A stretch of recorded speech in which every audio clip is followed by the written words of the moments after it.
Selama beberapa hari, manusia serigala besar bikin takut penduduk di sana. Kamu tahu manusia serigala itu punya istri, dan dia satu-satunya orang yang bisa menenangkan monster itu dan membantu dia kembali ke bentuk manusia.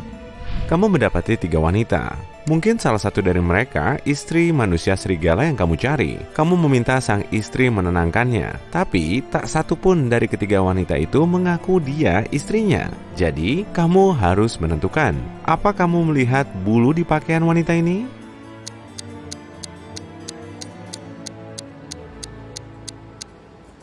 Itu bulu serigala, artinya dialah istrinya. Dia mendekati monster itu, memeluknya, dan manusia serigala itu berubah jadi manusia. Kamu lapar, kamu mampir di pizzeria. Pemilik resto itu bilang semua pendapatan mingguannya dicuri orang dari brankas. Pencuri itu pakai sarung tangan hingga nggak ada sidik jari yang tertinggal. Kamera CCTV mati. Kamu tahu, pizzeria ini sudah beberapa kali mengalami kejadian serupa tahun lalu. Tiap kali, pemilik resto dibayar perusahaan asuransi uang sebanyak yang dicuri. Kamu yakin pemilik resto mencuri uangnya sendiri untuk memanfaatkan asuransi lagi?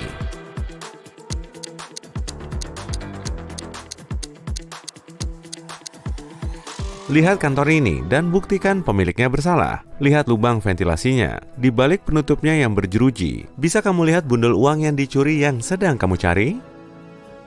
Tiba-tiba, seseorang mendorong Teti ke dalam air. Di kerajaan laut di bawah sana, Teti bertemu Neptunus. Dia duduk di singgasana dikelilingi 3 mermaid. Neptunus meminta Teti mengembalikan kalung mutiara ke istrinya. Istrinya kehilangan kalung itu. Dan Lucky menemukan kalung itu di pantai. Kamu bisa tebak mermaid mana istri Neptunus?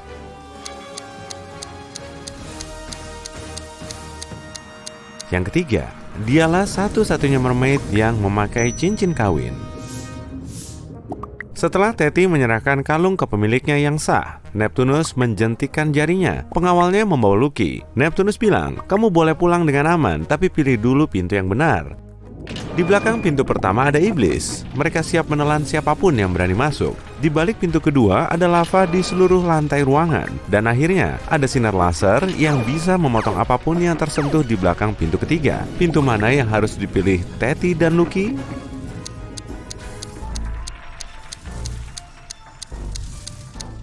Yang ketiga, mereka bisa merangkak di bawah sinar laser tanpa menyentuhnya. Kamu lagi buru-buru dan lupa mengunci pintu apartemen saat pergi. Seseorang masuk dan mengunci pintu dari dalam, dan kamu harus pakai kunci untuk membukanya. Kamu melihat siluet manusia berdiri dan sadar bahwa kamu kenal dia? Siapa dia?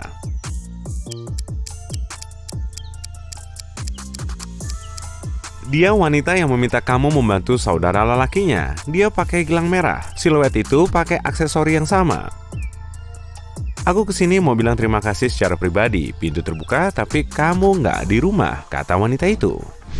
Seorang ahli biologi misterius mengundang kamu makan malam di rumahnya. Dia mengajak kamu turun ke lantai bawah tanah dan menaruh 3 piring berisi benda aneh di atas meja. 1 piring berisi jamur putih liar dengan bilah-bilah warna putihnya. Yang kedua berisi biji jarak.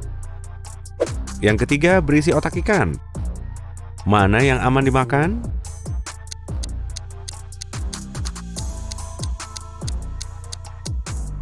Otak ikan di piring adalah satu-satunya yang nggak beracun.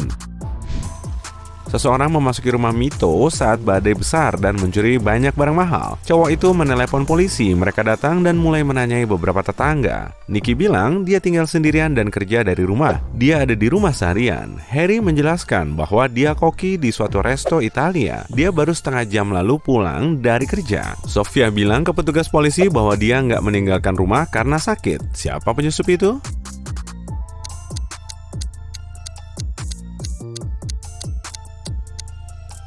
Nicky, dia bilang seharian di rumah, tapi ada payung basah di pojok ruangan. Kiki dan Asri bersahabat. Mereka akan menghabiskan liburan musim panas di Italia. Mereka beruntung sekali dapat tiket pesawat murah. Penerbangan mereka pukul 10.00.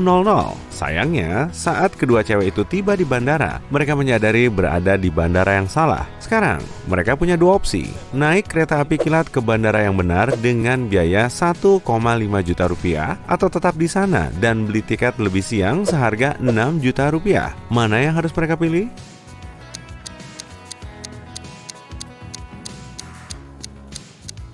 Pilihan kedua, lihat jam di dinding. Sekarang pukul 09.55. Waktu boarding sudah habis. Mereka nggak akan berhasil meskipun naik kereta api kilat. Kiki dan Asri beli tiket baru. Mereka pergi ke resto bandara untuk minum kopi. Tapi satu detail aneh bikin takut Kiki. Dia usul agar mereka segera meninggalkan tempat itu. Apa yang dilihat Kiki?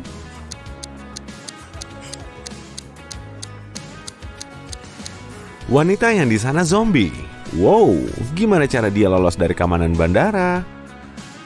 Saat akhirnya waktu boarding pesawat, ternyata kursi kelas ekonomi habis. Kiki dan Asri ditawari terbang di kelas bisnis. Di sana, kedua cewek itu melihat 3 orang. Saat pramugari mengantar jus segar, dia berbisik bahwa Kiki dan Asri mujur sekali. Mereka akan bepergian di sebelah miliarder Italia. Bisa kamu tebak penumpang yang mana miliarder itu?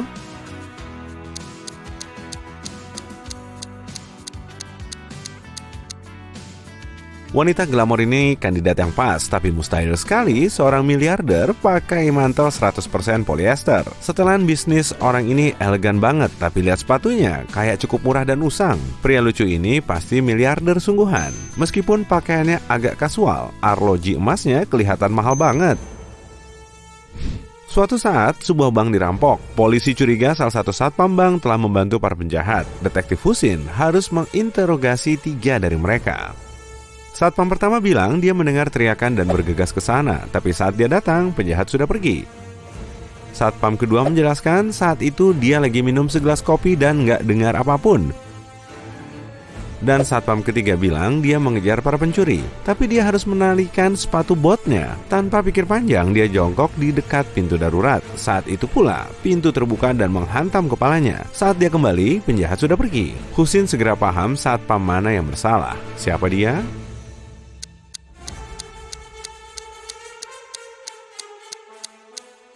Satpam ketiga, semua pintu darurat membuka ke arah luar demi keselamatan.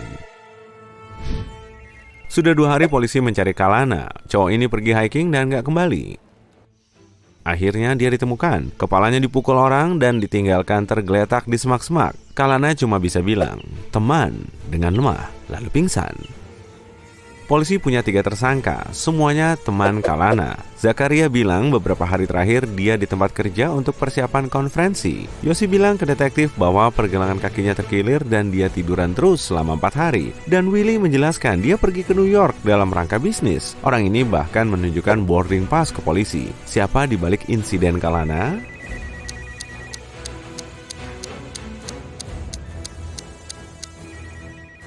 Polisi langsung menyadari Willy cuma menunjukkan 1 boarding pass. Lalu gimana dia kembali dari New York? Ceritanya kok mencurigakan.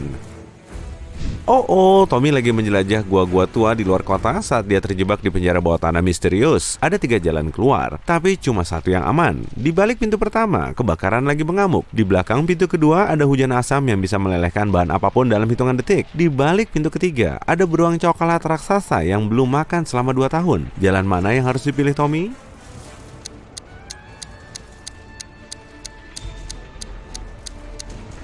Tommy harus memilih jalan ketiga. Nggak ada hewan yang bisa bertahan 2 tahun tanpa makan. Hampir nggak ada. Haha. Saat itu terjadi badai dan hujan turun beberapa jam tanpa henti. Sebuah kecelakaan mobil terjadi di suatu terowongan. Mobil kuning menabrak mobil merah. Sopir mobil kuning bilang hujan turun deras sekali hingga dia nggak melihat apapun. Jadi kecelakaan itu bukan kesalahan dia sepenuhnya. Tapi polisi meminta orang itu berhenti bohong dan bilang itu semua kesalahannya. Kenapa?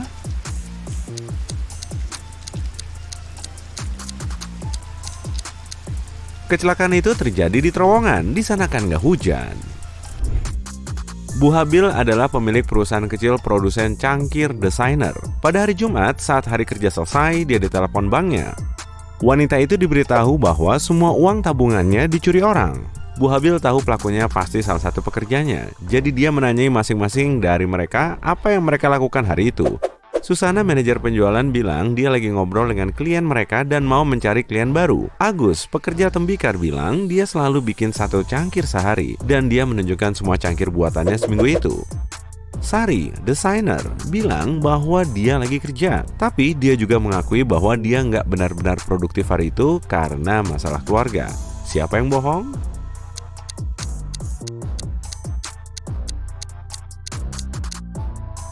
Agus, ada 5 hari kerja dalam 1 minggu. Lelaki itu bilang dia bikin 1 cangkir sehari, tapi cuma menunjukkan 4 cangkir. Artinya dia bolos 1 hari kerja.